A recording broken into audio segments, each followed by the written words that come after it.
Сайн байцгаана уу? Та бүхэндээ өнөөдрийн мэндийг хүргье. За өнөөдөр бид нэр Premiere програм дээр видеог хэрхэн тасалж хэрэггүй хэсгээ тасалж устгаад хэрэгтэй хэсгээ үлдээгээд видео болгон гаргах вэ гэдгийг үзье. За бүгдээрээ өөрсдийн ч юм уу те янзлахыг хүссэн бичлэгээ эхлээд сонгоно. За бичлэгээ сонгоно. За тэгээд бичлэгээ оруулахдаа Files-нээс import гэж оруулж олно.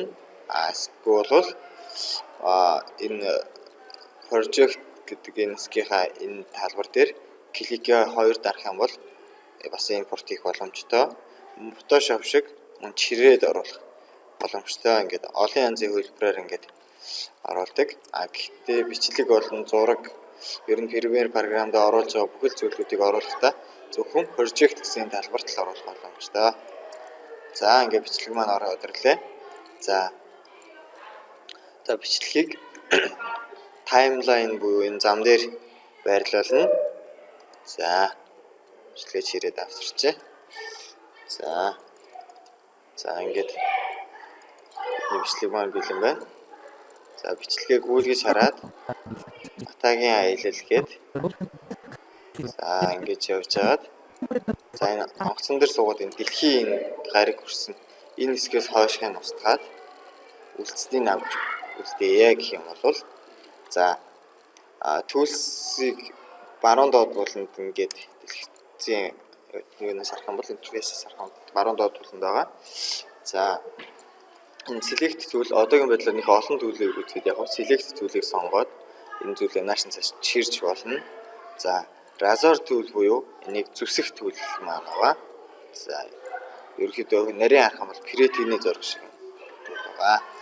За ингээд энэ улаан шугам хаана байгаа энэ хэсэг дээр энэ монитор буюу энэ дэлгэцэн дээр харагдчихэдэг. Яг энэ улаан шугам байгаа хэсэг. За энэ хэсгийг таслаад үлдсэнийг устгая гэх юм бол за энэ хэсгийг ингээ аваачаад дарчна. Тэнгүүд ингээ бичлэг маань 2 хуваагдчихж байгаа. За буцаагаад select tool-ыг сонгох хэрэгтэй. За тэгээд илүү гэсэн хэсгээ идэвхжүүлээд устгachна. За ингээ бидэнд ийм бичлэг ингээ үлдлээ. За одоо та бүхэнд янзлсан бичлэгээ хэрхэн буцаагаад видео болгох вэ гэсэн зүйл гарч ирж байгаа. Тэгэхээр Files-нээс export тэгээ media keyboard-наас Ctrl M гэж бас болно. За ингээд рендер хийх цонх маань гарч ирж байна. За эндээс л формат гээд энэ дээр болохоор та бүхэн ямар өртгөлөөр гаргах вэ гэдгийг сонгож болно.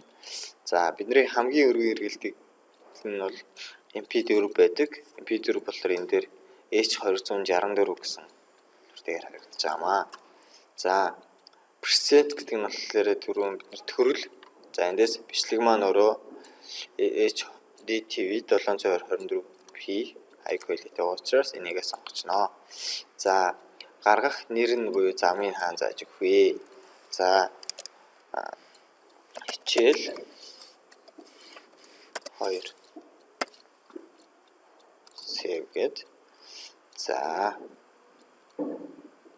ингээд export гинэ.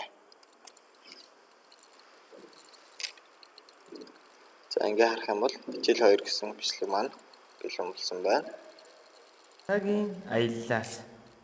За ингээд нарийн харах юм бол бичлэг маань явсаар байгаад агаарт гараад ингээ бичлэг маань дуусч байна. За бидний ингээ хийсэн зүйл маань. Анхаарал тавьсанд баярлалаа.